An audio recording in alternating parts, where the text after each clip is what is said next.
Okay, now we're talking with Mike from Quau, and Mike is one of the top teams in the KCBS league year after year.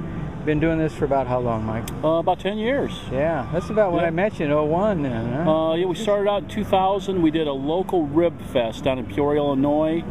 I think we got third place in the booth decorating, and our ribs, of course, didn't win anything.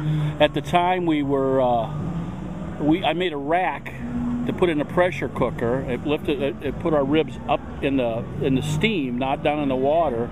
And we'd pressure cook them for 40 minutes, and then we'd throw them on a grill, and we thought that was barbecue. Hey, that was great. Yeah. And you took, what did you say, third place? We were third place in booth decorating. We didn't get anything for the booth. ribs.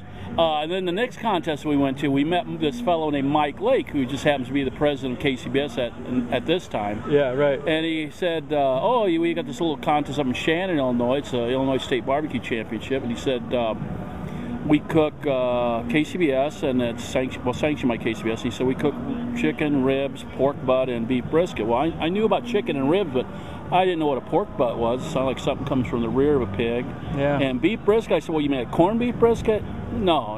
So, no, we got a long way to go long here. way. So we took a judging class, and we learned what all that stuff was. Yeah, and that's how I got into it, was on the judging side, but really it wasn't your barbecue that attracted me to your rig at first. It was Beth's desserts. She was killing the judges with those ice cream desserts. Right. 2005, 6, and 7, we would do dessert. I don't know how many 180 pins we have. We have a tremendous amount of 180 bunches, pins. yeah. And the thing is, anymore, we cook every weekend, and it's just so much work to do dessert and try to drive halfway across the country and cook. Right. And so we'll do dessert on special contests when there's quite a bit of money involved or a special prize involved. Right. Well, you just kind of feel for the urge for it. Yeah. Just go for it. It's up to her, you know. Yeah, okay. But back in that time, there weren't that many motorhomes on the circuit that could keep ice cream. That's so correct. It was a real treat to show up in the judges' tent. So anyway, I want to ask you about a couple of things. One is we do all of our cooking out here in plain sight of everybody else. And one thing that I've noticed over the last 10 years is that there's a certain rub, as an example, or a certain sauce, and all of a sudden it becomes real popular. And next thing you know, 25 teams are using it. Is it because we're all seeing each other's stuff out here, or how does that happen? I think it's the rise of the classes. When we started out, you couldn't take a barbecue class. There weren't any to take. Okay. We started out back in 2000, 2001. Once the classes started, Dr. Barbecue Ray Lampe was one of the first. Right. And then he would show you what rubs he used, what sauces he used.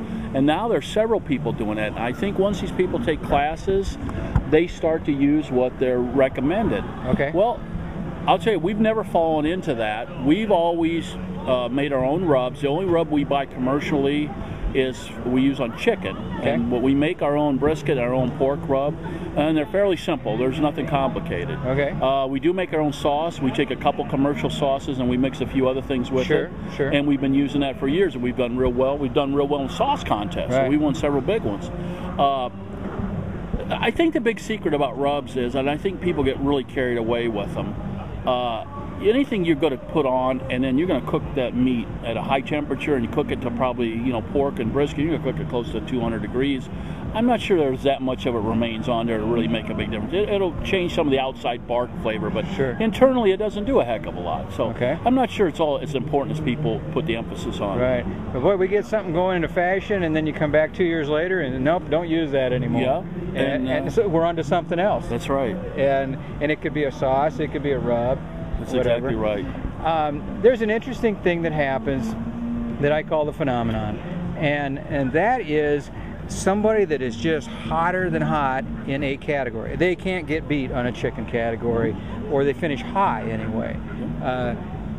So how does that happen? How does somebody just nail a category time after time? Well, you're not going to do it by cooking the same as everyone else.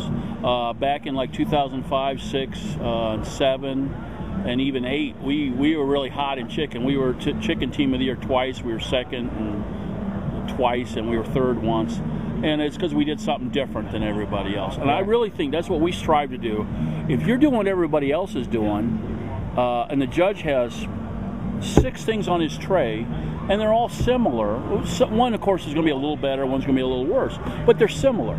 If you get something that's a little bit off the wall, it's a little, something that he hasn't seen before, and it still tastes good. And it's still good. And they're going to give you. I think they give you points for originality. That's not one of the 3 criteria, but I think you do get originality points. And we've been doing the same basic chicken for years, and we've still been very successful with it. And people try to duplicate it. It's pretty difficult to do. So we just keep plugging away at it. Okay. Just make sure you're. All right, so then the advanced version of that phenomenon would be the people that win a lot, or are right in there, 1, 2, 3, 1, 2, 3. Right. How does a team get into that top, in that groove? My advice, I always talk to new teams, and when they're starting out, and boy, a lot of times they'll come to me, and we've been doing this a long time. We're one of the top teams, and they'll say, "Oh, we were so happy we beat you in this category, we beat you in that category," but overall, they're way down. Sure. It's 4 meets, and we don't always win a category. Sometimes we do. We'll do well in a couple categories, but we try to, if you can get top 10 in 4 categories, you're going to win a lot of contests, and that's what we strive for. We strive to do 4 good categories. And like I say, that'll win you a lot of contests. Just being a specialist in one category doesn't do you any good. Okay. You have to specialize in all 4. Right. And what we try to do when we have a category we haven't done well in, we actually put a lot of effort in that category and try to make it our best category. And we've kind of done that with pork. The last couple of years we've been struggling in pork. This year we've won 3 big contests with pork, and we've got some seconds. So right now I think we're real close to first place in pork in KCBS. We're just a few points behind in second right now. Right. We were first until last week, and I think our pork is turned around. And like I say, you just concentrate on it till you get it right, and then you go to the next category you're not doing well in. Okay, so you got to shore up your weaknesses. That's exactly right. Because you can't outrun with good 1 or 2 good chicken not ribs. Even 3. I mean, not even 3. If you have, we've seen this. We've done 3 top 10s before and get 25th. Dude. You're not going to win. You're going to be 3rd or 4th. Yeah. But we're looking for grand championships. If you want to be team of the year in KCBS, you need to be getting really need a bunch of grands and a few reserves. That's what does it. Okay. Last year we had 4 grands and 6 reserves. We finished 8th.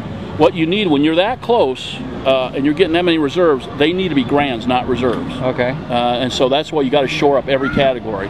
And it's not that hard. You just, we don't do any radical changes. We just do fine tuning every week. Okay. And we cook every week. I can fine tune on the fly because I do this every week. The guy that cooks twice a year, he has a much tougher time. I say that about the golfers. Is if I play once a month and you play once a week, you're probably going to be better than me. But if somebody else is playing twice a week, he can be better than both of us. Absolutely, that's the way it works. I don't have to think about what I'm doing. All I have to think about is what I need to tweak. But the biggest thing is when you cook twice a year or 3 times a year, you have lots of timing issues. That's really what the biggest problems are. People get stuff done way too early, or they don't get it done in time because they don't know how their cooker cooks. Right. So we want our window. We got to nail the window. Yeah. And that be. It's like our chicken. We put it on at 5 minutes to 11. It's due at noon. Right. Because I know at 11:40 it's done. Right. And if I didn't know that, I know from week to week, there's a 5-minute window there. It's going to be done, and that gives me plenty of time to get it back in the box and get it to the judges. But boy, if you don't know how your cooker is going to cook because you don't use it very often, you don't have that kind of leeway. You need to give yourself more time. Right. And Kathy and I came back from Florida via New Orleans and then via Slidell, and saw your rig down there. And I know you were in Pensacola the week before, and I saw your name out in the California contest. But what you told me 2 hours ago over at Parrot Head's camp was that you have cooked, this is the end of July right now, and you've cooked every week since the first part of March. March 1st. Yeah. Every week, March, April, May, June, July, 5 months. Every weekend. Every weekend. And some of them, like the GAB was a double, Washington, D.C. was a double. Okay. And we're going to take a week off here. Next weekend we cook, and then the week after we take a week off. We're going to take a little vacation. So that's how you can dial in. And if you can't do that, then how close can you do? Can you do 4 in a row? Can you do 6 in a row? Is that what you would tell somebody? Yeah, to try to dial in the timing. The secret of barbecue, and I've told this to people. They say, "What's the secret? What's your secret?" I say, we don't do anything. We don't have a special sauce. Our rubs are real simple. I mean, some of the commercial rubs you buy are a lot more complicated. Yeah, they are. I mean, our brisket rub is not much more than salt, paprika, onion powder, and garlic powder. Okay. And it's that we do this every weekend. I know what to put on. I know when to take stuff off. I know how to cook it. I know what a brisket's supposed to feel like. My buddy Parrot, I don't think he even uses thermometers. He just goes by the feel of the meat. Now I probe stuff, and I know when it hits a certain temperature, I know what the meat's gonna pull like. It's like brisket. The first thing a judge does, he picks up a slice and he pulls it. Right. And if it pulls back, I don't care how good it tastes, you're gonna get nailed.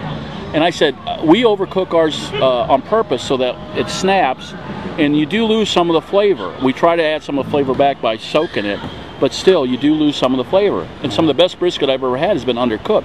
But you're not going to do well with it. You won't score with it. No, because when you pull on it, and it's like a exercise machine. And it snaps, You're just going to get nailed. Because I've helped with a lot of judging classes. The first thing they tell them, they say it should pull apart easily.